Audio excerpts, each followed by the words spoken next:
Hi అండి. Welcome back to our channel అవిడీను. ఈరోజు ఇంకొక ముగ్గుతో మీ ముందుకి వచ్చేసానండి. ఈ ముగ్గు కోసం మనం ముందుగా 15 చుక్కలు పెట్టుకోవాలి. 15 చుక్కలు పెట్టుకున్నాక మధ్య మధ్యలో 8 చుక్కలు వచ్చే వరకు పెట్టుకోవాలన్నమాట. ఆ తర్వాత కార్నర్స్లో ఇలా డైమండ్ షేప్లో కొంచెం కర్వ్స్లా పెట్టి నేను లైన్స్ గీస్తున్నాను. అలా పెట్టుకొని ముగ్గు వేసుకోవాలి. ఇలా వేసుకుంటే కొంచెం బాగుంటుంది. అంటే నేను ఈ ముగ్గు కొంచెం సముద్రంలో మనకి చిప్పలు దొరుకుతాయి కదా, షీసెల్స్, అలా ఆ డిజైన్లా వేసాను అనమాట.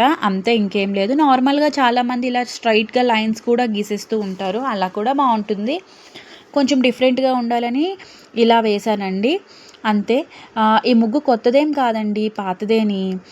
నేను చిన్నప్పుడు చాలాసార్లు వేసేదాన్ని ఈ ముగ్గు. ఇప్పుడంటే వేయట్లేదు ప్లేస్ లేక. కానీ ఒకసారి అలా గుర్తు చేసుకుంటున్నా చిన్నప్పుడు వేసే ముగ్గులన్నీ. అలానే మీతో కూడా షేర్ చేస్తున్నా.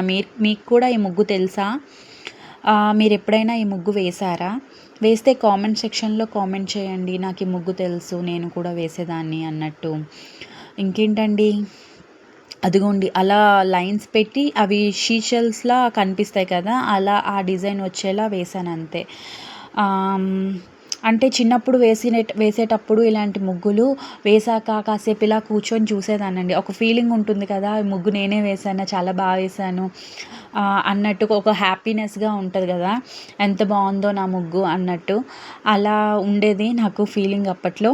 ఇప్పుడు మీకు కూడా అలానే ఉంటుందా? మీరు కూడా ముగ్గులు అంటే కొంచెం పెద్ద ముగ్గులు వేసినా సరే, ఏవైనా మంచి ముగ్గులు వేసినా సరే, మీకు అలా ఫీలింగ్ ఉంటుందా? మీరు కూడా అలా చూస్తూ ఉంటారా మీ ముగ్గు వేశాక? అలానే ఇప్పుడంటే ముగ్గు వేసిన వెంటనే ఫొటోస్ అవి తీసేవాళ్ళం. అప్పట్లో అంత ఫోన్స్ అవి ఉండేవి కాదు కదా. అలా ముగ్గు వేసి అంతే, ఇంకా అప్పుడు బాగుండేదిలేండి ఆ ఫీలింగ్ అంతా. ఇంకా అంతేనండి, మధ్యలో అలా ఫ్లవర్లా వేసి ఆ తర్వాత